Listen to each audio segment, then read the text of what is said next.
రాష్ట్రాభివృద్ధి కోసం చంద్రబాబు చేస్తున్న కృషి ఫలితం ఇవ్వాలంటే ప్రజలతో పాటు దేవుడి ఆశీస్సులు కూడా ఉండాలన్నారు జేసీ దివాకర్ రెడ్డి.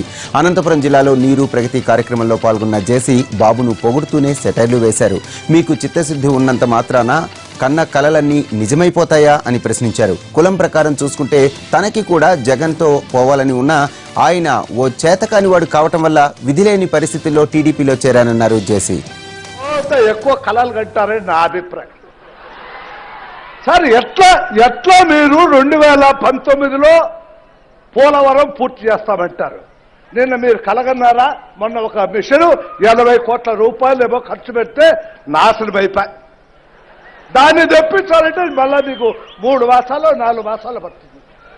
నేను మనవి చేసేది ఒకటే, ఆయన ఆశయమేమో బాగానే ఉంది.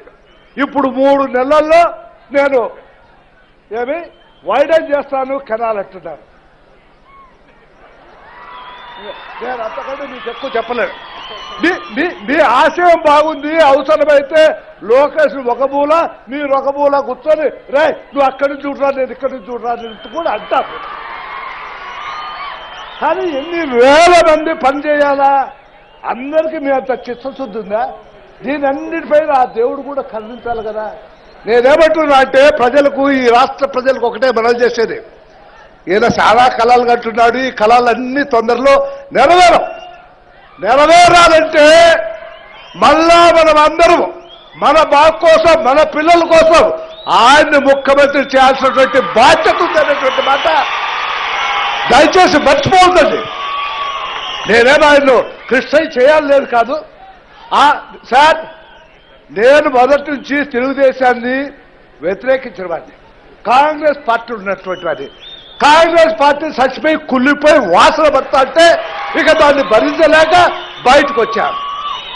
సార్, ఎన్నన్నా చెప్పండి మీరు, ఈ రాష్ట్రంలో, ఈ దేశంలో ప్రతి ఒక్కరికి ఇంత కులాభిమానం ఉంటుంది. లేదని ఎవరైనా చెప్తే వాళ్ళ ఆత్మను మోసకం చేసుకున్నటువంటి వాళ్ళు ఎవరైనా అలాంటి వాళ్ళు ఉంటే వాళ్లకు నా నమస్కారాలు. వాళ్ళు మహాత్ములే. నేను మనం చేసేది ఒకటే, నాకు అంత ఉందండి కులాభిమానం. అయితే నేను ఎవరిని ఇతర కులాలని ద్వేషించేవాడిని కాదు. నాకు జగన్ పక్కన పోవాలని. ఏం చేస్తాడు వాడు? జగన్ ఏం చేయలేడు. వాడు వెధవ. ఐఎమ్ సారీ, వెధవను కూడా తప్పేమో, వద్దు వెధవ అనే మాట ఉపసంహరించుకుంటా. ఏమీ చేయలేడు. విధిలేని పరిస్థితుల్లో నేను తెలుగుదేశం పార్టీలో చేరిన.